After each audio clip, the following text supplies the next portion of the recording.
Há 2000 anos nasceu Jesus Cristo, uma das figuras mais marcantes da história. Ele conduziu um ministério na Judéia, no qual proclamou sua identidade, o Filho de Deus. Por causa disso, ele foi crucificado e sepultado, mas ao terceiro dia ressuscitou.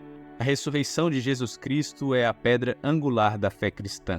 Uma das relíquias mais veneradas até hoje, é também vista como uma das evidências mais convincentes da ressurreição de Cristo. O Santo Sudário, também conhecido como Sudário de Turim, por estar guardado nesta cidade italiana. Zombado pela comunidade científica como uma mera falsificação medieval, principalmente devido a resultados anteriores de datação por carbono, o sudário passou por uma minuciosa análise. Apesar de nem mesmo a Igreja Católica bater o martelo sobre sua autenticidade, frequentemente parece que uma influência divina está direcionando seu caminho para revelar ao mundo que ele guarda, de fato, a memória do evento mais importante e sagrado do cristianismo, a ressurreição de Jesus Cristo. Num avanço recente aclamado como um dos mais significativos na história desse artefato sagrado, os pesquisadores conseguiram revelar um nome inscrito nele, fornecendo mais uma evidência de sua autenticidade.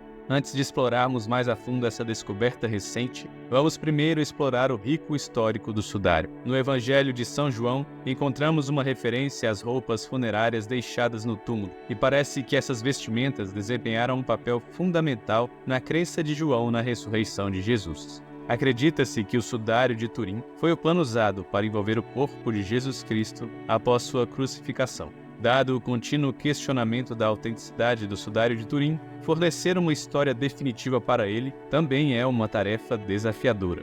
A primeira referência histórica clara e documentada do sudário aparece em um texto de 1389, que relata uma exposição pública do sudário em 1355 em Lirey, França, por um cavaleiro francês chamado Geoffrey de Charny. No entanto, enfrentou resistência mesmo dentro da igreja.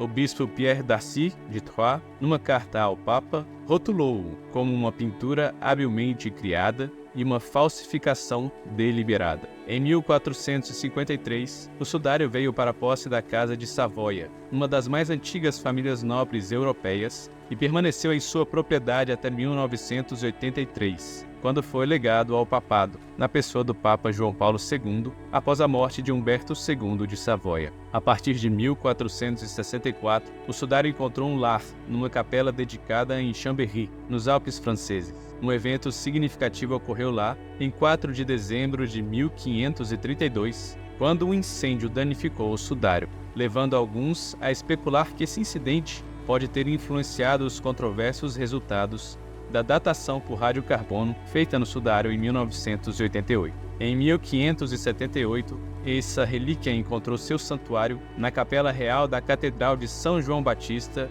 em Turim, Itália. Posteriormente, ganhou reconhecimento generalizado como o sudário de Turim. O sudário é verdadeiramente extraordinário, apresentando uma representação tridimensional de um ser humano inteiro. Esse tecido funerário exibe representações excepcionalmente detalhadas em tamanho real de um homem crucificado, ao contrário de qualquer outro artefato no mundo. Acredita-se que essa imagem represente ninguém menos que Jesus Cristo. Numa era em que a destreza da tecnologia permite conquistas quase ilimitadas, ainda permanece um enigma perplexo o fato de ninguém ter conseguido replicar a imagem misteriosa ou as características distintivas do Santo Sudário. O Sudário de Turim tem sido tema de acalorados debates e foi submetido a rigorosas análises por mais de 115 anos. No entanto, o peso de descobertas substanciais inclina-se para sua associação com Jesus Cristo. Você pode se lembrar dos testes de datação por carbono de 1988, que inicialmente foram usados para desafiar sua autenticidade. Mas esses testes agora foram mostrados como frágeis, pois além de terem todos sido feitos com um único método de datação, entram em conflito com outros métodos científicos, dados arqueológicos e evidências físicas ao longo dos anos. Vamos começar discutindo as descobertas recentes feitas pelo Dr. Gilbert Lavoie, um dedicado pesquisador que dedicou 20 anos a uma combinação única de investigações médicas e escriturais relacionadas a este pano sagrado. Recentemente, ele apresentou evidências convincentes que estabelecem inequivocamente o sudário como uma representação do momento preciso da ressurreição de Jesus. Ele chegou à conclusão de que a imagem no sudário retrata um indivíduo em posição vertical, em vez de uma figura em uma postura supina de sepultamento. Uma análise detalhada da imagem frontal no sudário revela que o cabelo flui para baixo dos dois lados do rosto, seguindo a gravidade natural. Este mesmo princípio gravitacional se mantém ao examinar a imagem traseira, onde o cabelo se estende sobre os ombros e desce pelas costas, perfeitamente em sincronia com a postura de um indivíduo em posição vertical. O fator crucial aqui é a força da gravidade, que influencia profundamente não apenas o comportamento do cabelo, mas também a aparência geral do corpo, quando ele passa de uma posição deitada para uma posição em pé. Essa revelação foi substanciada por uma série de experimentos, nos quais o indivíduo nu se deitou de costas sobre uma superfície de vidro. Ilustrado pelas representações do artista, torna-se evidente como o cabelo do homem flui naturalmente para trás e se deita achatado contra o vidro. Além disso, há uma compressão perceptível nas formas anatômicas das costas, nádegas e pernas inferiores. Esperava-se que a imagem no sudário coincidisse com a tradicional posição reclinada de sepultamento que havia sido amplamente assumida. No entanto, a representação real no sudário contradiz esse alinhamento antecipado. O cabelo fluente e a configuração corporal do homem impresso no sudário refletem indiscutivelmente a postura de uma pessoa em pé. Além disso, o sudário parece apresentar o mesmo fenômeno do manto com a imagem de Nossa Senhora de Guadalupe. A impressão do suposto corpo de Jesus não é direta sobre o tecido, mas flutua ligeiramente acima dele, o que levanta a questão: por que ele aparece suspenso no ar? A resposta para esse mistério pode muito bem estar contida na Bíblia Sagrada. Essa representação visual impressionante serve como um testemunho profundo da ressurreição de Jesus. Além disso, inúmeras descobertas no sudário fornecem evidências convincentes de sua associação com a imagem de Jesus Cristo. Um exemplo ilustrativo é a pesquisa conduzida pelo Dr. Joseph Kobach. Ele relata que análises químicas feitas no pano revelaram a presença de um tipo de calcário que existe quase que exclusivamente em Jerusalém. Além disso, a imagem no sudário parece capturar vividamente as marcas das lesões e feridas que Jesus Cristo experimentou no caminho para o Calvário. Abrasões em ambos os ombros sugerem a tensão de carregar um objeto pesado e áspero como uma cruz, enquanto as abrasões em um joelho implicam que o homem caiu, deixando vestígios de sujeira. Outras áreas no sudário mostram uma mistura de elementos do solo com sangue, indicando que ele bateu a cabeça no chão durante sua queda. Havia marcas como espinhos na cabeça, como se uma coroa de espinhos tivesse sido pressionada dolorosamente.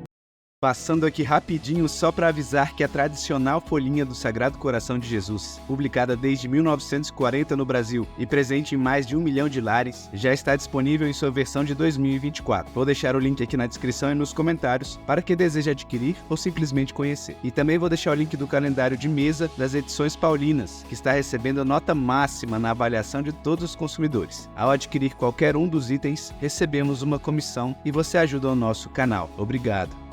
A ferida próxima ao pulso no sudário parece ter o tamanho de um quadrado de 1 centímetro. Curiosamente, em Roma, há uma igreja chamada Santa Cruz de Jerusalém, que abriga relíquias descobertas por Santa Helena, mãe do imperador Constantino. Entre essas relíquias, há um prego que se acredita ter sido usado em crucificações, e, surpreendentemente, ele mede precisamente 1 centímetro quadrado. O sudário de Turim também exibe uma ferida elíptica distinta no lado, aproximadamente com 2 polegadas de largura, uma dimensão que corresponde ao tamanho de uma lança romana.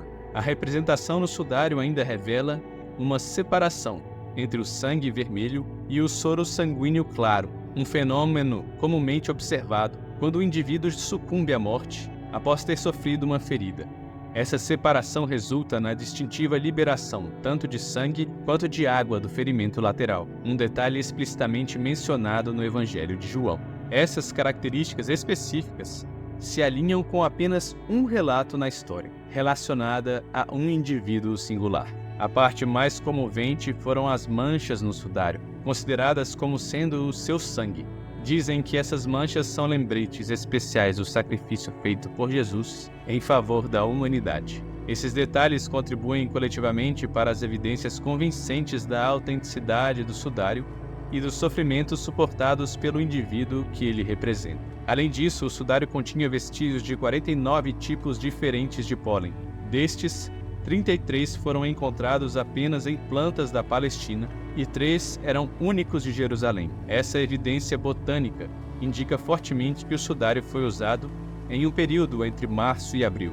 É até possível que uma dessas plantas tenha sido usada para fazer a coroa de espinhos. Os físicos John Jackson e Eric Jumper tiveram uma ideia interessante sobre as marcas tênues sobre os olhos do homem no sudário. Eles pensaram que essas marcas poderiam ser moedas, possivelmente usadas em enterros judaicos durante o primeiro século. O fascinante é que essas moedas eram muito semelhantes em tamanho às moedas antigas usadas na era de Pôncio Pilato, de 2 a.C. a 33 d.C. Além disso, as dimensões do sudário são notavelmente próximas de um antigo padrão de medida, medindo 2 por 8 cúbitos. Curiosamente, uma faixa lateral de 3 polegadas de largura no sudário foi costurada, usando um ponto especial de costura que só era usado na Palestina durante o primeiro século, criando uma forte ligação com esse período histórico. E se isso não for surpreendente o suficiente, há uma revelação recente vinda de pesquisadores em Palermo, Itália. Eles fizeram uma descoberta inovadora, que sugere que a imagem no sudário não é estática. Em vez disso, ela exibe movimentos sutis, semelhantes à fotografia estroboscópica, onde a figura parece passar por pequenos deslocamentos causados por intensas explosões de energia irradiando do corpo.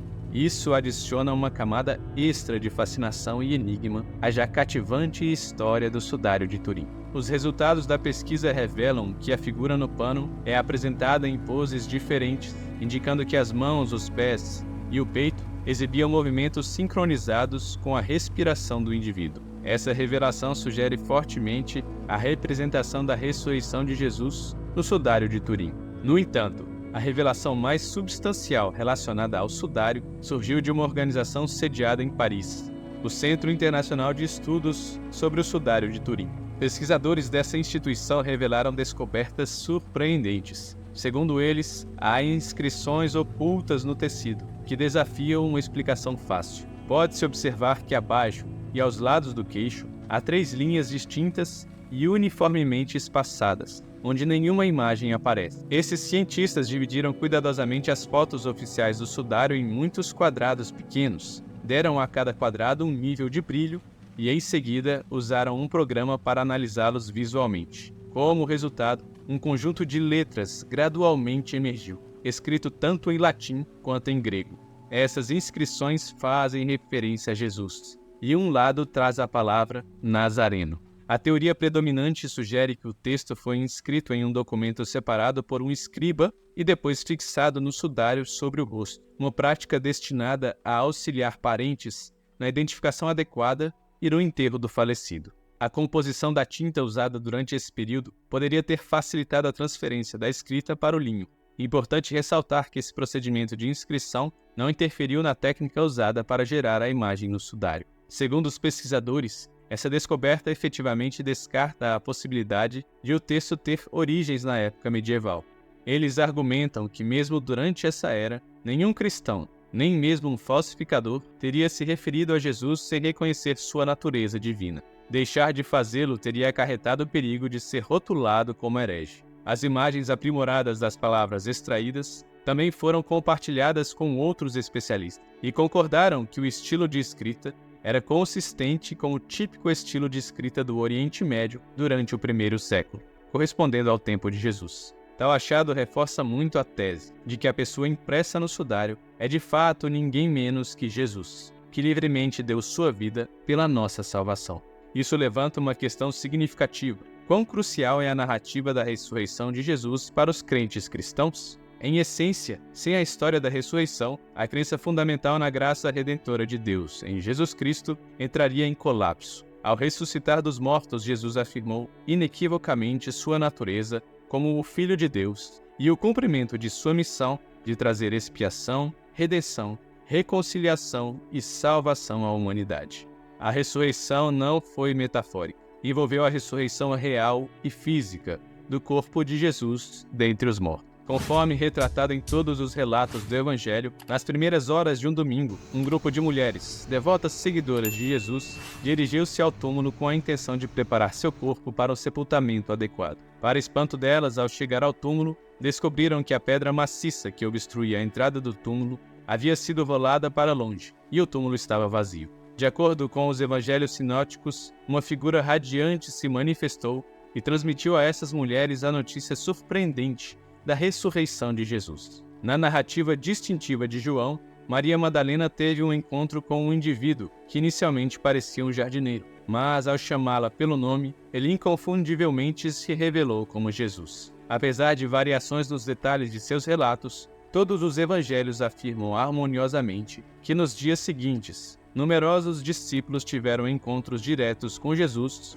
ou sentiram sua presença. A ressurreição serve como o ápice da narrativa da paixão em todos os 4 evangelhos, pois está no cerne do conceito da redenção. Ela nos inspira a um profundo senso de gratidão ao Messias, que não é ninguém menos que o Filho do Deus vivo, Deus de Deus, luz da luz, oferecendo voluntariamente sua vida como resgate por muitos. Ele reina atualmente à direita de Deus Pai e um dia retornará em glória para julgar este mundo e dar o céu aos eleitos. E se você ficou até aqui, eu agradeço a sua atenção, a sua companhia e indico esse vídeo que vai aparecer aqui na tela, que eu acredito que você possa gostar também. Muito obrigado e até a próxima. Que Deus te acompanhe.